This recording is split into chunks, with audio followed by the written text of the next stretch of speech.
Hello everyone. आज इस video में हम करने जा रहे हैं structural isomerism. So let's get started. So topic है आइसोमेरिज्म इन कोऑर्डिनेशन कंपाउंड्स। सो सबसे पहले हम ये देखते हैं कि आइसोमेरिज्म होती क्या है। टू और more compounds having same molecular formula but different arrangement of atoms, यानी कि वो कंपाउंड्स, दो से ज़्यादा कंपाउंड्स जिसका मॉलिक्यूलर फार्मूला सेम हो बट डिफर कहाँ कर रहा है, अरेंजमेंट में, different arrangement of atoms. For example आपका ये एक फार्मूला है, इसको आप अलग अलग वे से रिप्रेजेंट कर सकते हो। जैसे कि एक तरीका तो ये है, प्लेटिनम सेंटर में और ये आगे 2 2 4, यानी 2 इधर क्लोरीन लगा दिए और 2 NH3 इधर लगा दिए, ये होता है सिस। और इसके जगह हम एक और तरीके से रिप्रेजेंट कर सकते हैं, एक ये वाला प्लेटिनम क्लोरीन, उसके सामने क्लोरीन लगा दिया, NH3 उसके सामने NH3 लगा दिया, ये होता है ट्रांस। है वही कॉम्प्लेक्स है but arrangement of atom different है। यहाँ पर आप देख सकते हो NH3 के एडजेसेंट NH3 है, बट यहाँ पर क्या है, NH3 प्लेटिनम के अपोजिट है NH3। सो अरेंजमेंट क्या है, डिफरेंट है। अगला आता है टाइप्स ऑफ आइसोमेरिज्म। 2 टाइप्स के होते हैं। फर्स्ट आता है स्ट्रक्चरल आइसोमेरिज्म, अगला आता है स्टीरियो आइसोमेरिज्म। स्टीरियो आइसोमेरिज्म हम नेक्स्ट वीडियो में पढ़ेंगे। अब यहाँ बात करते हैं structural isomerism. It means the isomers which have same molecular formula but different structural arrangement of atoms और group of atoms around central metal ion, यानी कि वो आइसोमर जिसका मॉलिक्यूलर फार्मूला सेम होता है बट डिफरेंट कैसे होता है, जस्ट स्ट्रक्चरल अरेंजमेंट, मतलब कि जो उनसे एटम्स होंगे उनका अरेंजमेंट अलग अलग होगा अराउंड मेटल। भी एक मेटल में एटम यहाँ होंगे, दूसरे में वहाँ हो सकते हैं, मतलब अरेंजमेंट अलग है, बाकी सारा स्ट्रक्चर क्या होता है, मॉलिक्यूलर फार्मूला क्या होता है, सेम होता है।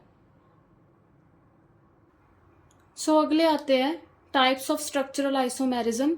सबसे पहला टाइप आता है आयनाइजेशन आइसोमेरिज्म, नेक्स्ट आता है सॉल्वेट और also known as hydrate isomerism, third type आता है कोऑर्डिनेशन आइसोमेरिज्म और लास्ट टाइप आता है इसका लिंकेज आइसोमेरिज्म।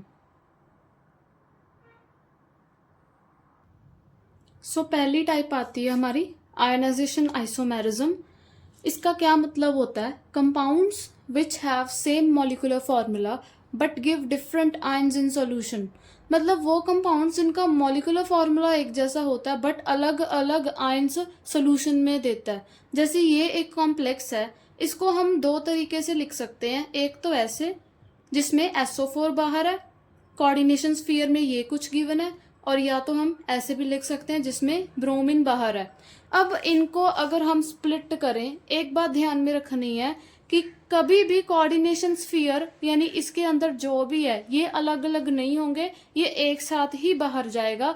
निकलेगा क्या, सिर्फ ये वाला पोर्शन, और इसमें भी सिर्फ ये वाला पोर्शन निकलेगा।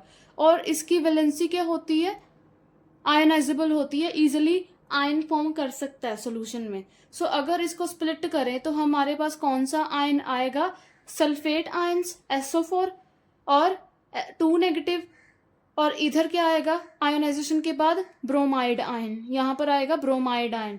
मतलब यहाँ पर क्या लिखा है, डिफरेंट आयन्स दे रहे हैं, है तो एक ही कॉम्प्लेक्स बट एक ही कॉम्प्लेक्स से 2 आयन्स मिल रहे हैं, एक तो सल्फेट आयन्स और दूसरा क्या है, ब्रोमाइड आयन। और एक और बात ध्यान में रखनी है कि जब आप आयन्स लिख रहे हो ना, जैसे आपको पता है सल्फेट के ऊपर 2 नेगेटिव आता है तो SO4 2 नेगेटिव, इसके ऊपर भी कोई ना कोई चार्ज आएगा, इसके अपोजिट ही आएगा, प्लस ही आएगा। जैसे अगर ये नेगेटिव है, ये वाला क्या आएगा, कॉम्प्लेक्स पॉजिटिव आएगा। अगर ये 2 नेगेटिव है तो इसका क्या करोगे आप, 2 positive. Remember this line, charge of anion is always balanced by charge of cation, यानी कि जितना चार्ज एनायन का होगा उतना ही चार्ज कैटायन का होगा। सिमिलरली इसका, अगर इसका नेगेटिव चार्ज है, एक नेगेटिव है, तो इसका कितना होगा, एक पॉजिटिव होगा। तो ऐसे इसके अंदर हमने पढ़ा आयनाइजेशन आइसोमेरिज्म। नेक्स्ट आता है solvate isomerism, also known as hydrate isomerism. इसका क्या मतलब होता है, compounds which have same molecular formula but differ in number of solvent molecule present as a ligand, मतलब वो कंपाउंड जिसका मॉलिक्यूलर फार्मूला सेम होता है बट डिफर कहाँ पे कर रहा है, नंबर ऑफ सॉल्वेंट, मतलब नंबर ऑफ वाटर मॉलिक्यूल्स जो लिगेंड की तरह प्रेजेंट हो, उनका नंबर हर एक कॉम्प्लेक्स में अलग अलग होता है। जैसे ये एक कॉम्प्लेक्स है, इसको हम डिफरेंट वेज से लिख सकते हैं। जैसे इसमें हमने क्या लिख दिया, क्रोमियम का कॉम्प्लेक्स है, अंदर हमने H2O6 लिखे और बाहर लिख दिए Cl3। अगले कॉम्प्लेक्स में हमने क्या लिखा, H2O5, बाहर लिख दिया हमने Cl2, अंदर एक Cl लिख दिया और डॉट बाहर लिख दिया H2O। है तो 6 वाटर मॉलिक्यूल और है 3 क्लोराइड आयंस, है तो सारा structure same but different arrangement है। अब यहाँ देखो, यहाँ Cl2 है, ठीक है, यहाँ H2O4 है, 2 H2O बाहर है, एक Cl बाहर है, मतलब कि अलग अलग अरेंजमेंट है बट स्ट्रक्चर एक जैसा है। अब हर एक में देखते हैं कितने वाटर मॉलिक्यूल्स निकलेंगे अगर हम इसको कंसनट्रेटेड H2SO4 सल्फ्यूरिक एसिड से ट्रीट करेंगे तो कितने वाटर मॉलिक्यूल निकालेगा। सबसे पहले देखो, क्या कोई H2O बाहर कोई प्रेजेंट है, नहीं। और दूसरी बात, क्रोमियम और H2O ये कॉम्प्लेक्स का अलग अलग नहीं हो सकता, अगर आयन बनाएगा तो एक साथ ही ये बाहर निकलेगा।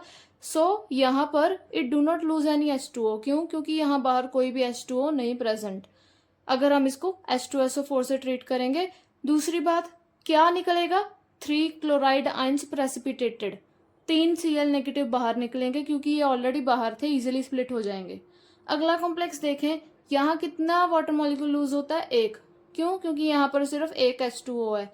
और क्लोराइड आयंस कितने प्रेसिपिटेट होते हैं, 2, क्योंकि Cl2 गिवन है। 3 क्यों नहीं, पिछले में 3 हो रहे थे, क्योंकि यहाँ सिर्फ Cl2 है और एक अंदर Cl है, इसको हम प्रेसिपिटेट नहीं कर सकते, ये एक साथ ही बाहर निकलेगा, एक कॉम्प्लेक्स के थ्रू ही निकलेगा। अगले में देखो, अगले में कितने वाटर मॉलिक्यूल लूज होते हैं, 2, और Cl कितना प्रेसिपिटेट होगा, एक। इससे हम समझ सकते हैं कि हर एक कॉम्प्लेक्स में अलग अलग वाटर मॉलिक्यूल का नंबर मिलता है, किसी में नहीं मिलता, किसी में 1 मिलता, किसी में 2 मिलता, ऐसे किसी में कितने सारे मिलेंगे। आप कोई भी कॉम्प्लेक्स बनाकर शो कर सकते हो, दिखाना आपको यही पड़ेगा कि हर एक कॉम्प्लेक्स में कितने नंबर ऑफ वाटर मॉलिक्यूल्स बाहर निकल रहे हैं अगर आप इसको H2SO4 से ट्रीट करोगे। अगला टॉपिक आता है coordination isomerism. It means occur in compounds containing both cationic and anionic entity. मतलब कोऑर्डिनेशन आइसोमेरिज्म कौन से कंपाउंड में होती है जिसमें कैटायनिक और अनायनिक एंटिटी हो। एग्जाम्पल जैसे इसका मान लेते हैं, पहले तो ये कॉम्प्लेक्स बताओ ये कौन सा है, कैटायनिक है, ये न्यूट्रल है, मतलब ये अनायनिक नहीं है, और ये क्या है, अनायनिक है। सिमिलरली इसमें देखो, ये क्या है, कैटायनिक और ऑल्सो न्यूट्रल है, और ये क्या है, अनायनिक है। सबसे पहला पॉइंट ये सेटिस्फाई करता है कि ये किस कंपाउंड में होती है, जिनमें कैटायनिक और अनायनिक एंटिटी हो। ये क्या है, कैटायनिक एंटिटी, ये क्या है, अनायनिक एंटिटी, कैटायनिक अनायनिक, ठीक है। अगले में भी वही देख लो, कैटायनिक अनायनिक, ठीक है। ये थोड़ा सा हमने अरेंजमेंट अलग करके दिखा दी है, दोनों मिक्स कर दिए हैं। एक Cl NH3 4 है, टोटल 4 है कोऑर्डिनेशन नंबर इसका भी कोऑर्डिनेशन नंबर क्या है, 4 है। अगला है isomerism arise from the interchange of ligands between cationic and anionic entity. अब आइसोमेरिज्म होती क्यों है, ये हमने बताया, ये किस कॉम्प्लेक्स में होती है, इन दोनों कॉम्प्लेक्स में, बट होती क्यों है, क्योंकि इंटरचेंज ऑफ लिगेंड, मतलब कि जो लिगेंड्स हैं कैटायनिक और अनायनिक एंटिटी में इंटरचेंज करते रहते हैं। जैसे मान लो कोबाल्ट पहले किसके साथ था, कैटायनिक वाले के साथ था, NH3 के साथ, और क्रोमियम था Cn के साथ। अगले कॉम्प्लेक्स में हमने क्या कर दिया, क्रोमियम उठाकर हमने यहाँ पर लिख दिया, कोबाल्ट उठाकर हमने यहाँ पर लिख दिया। क्रोमियम अब जो पहले नेगेटिव वाले कॉम्प्लेक्स के साथ था, अब हमने पॉजिटिव वाले यानी NH3 के साथ कर दिया, न्यूट्रल के साथ कर दिया, और कोबाल्ट जो पहले न्यूट्रल वाले कॉम्प्लेक्स के साथ था, हमने किसके साथ कर दिया, अनायनिक वाले कॉम्प्लेक्स के साथ। ऐसे इसमें होता है। जैसे ये क्या था, प्लैटिनम, अब यहाँ पर क्या थे, कॉमन मेटल है, यहाँ पर अलग अलग थे। अब हमने क्या करा, हमने लीगेंड को उठाया, मतलब लीगेंड को पिक किया, यहाँ हमने मेटल की इंटरचेंज की, यानी कोबाल्ट पहले यहाँ था, इसको यहाँ शिफ्ट कर दिया, क्रोमियम को इधर शिफ्ट कर दिया। अब यहाँ पर हम क्या कर रहे हैं, हम मेटल की शिफ्टिंग नहीं कर रहे, मेटल वहीं पर है, हम शिफ्टिंग किसकी कर रहे हैं, लीगेंड की। अब यहाँ पर NH3 4 था और यहाँ पर Cl4 था, हमने क्या किया, एक Cl उठा दिया, यहाँ पर रख दिया, और NH3 मतलब एक Cl यहाँ पर आ गया इसमें से और एक NH3 यहाँ पर आ गया, यानी Cl4 में से एक Cl इधर चला गया और NH3 में से एक NH3 उधर चला गया।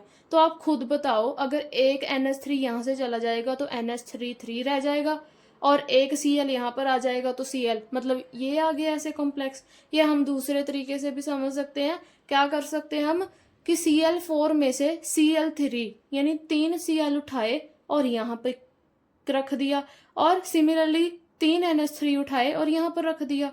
तो हम ऐसे भी लिख सकते हैं, यानी वही बात होगी ना, तो वाइस वर्सा हो गया। तो इस तरीके से हम लिगेंड की इंटरचेंज कर सकते हैं। आप और भी कोई रैंडम एग्जांपल्स उठा सकते हो जिसमें आप बता सकते हो भी ऐसे आइसोमेरिज्म होती है।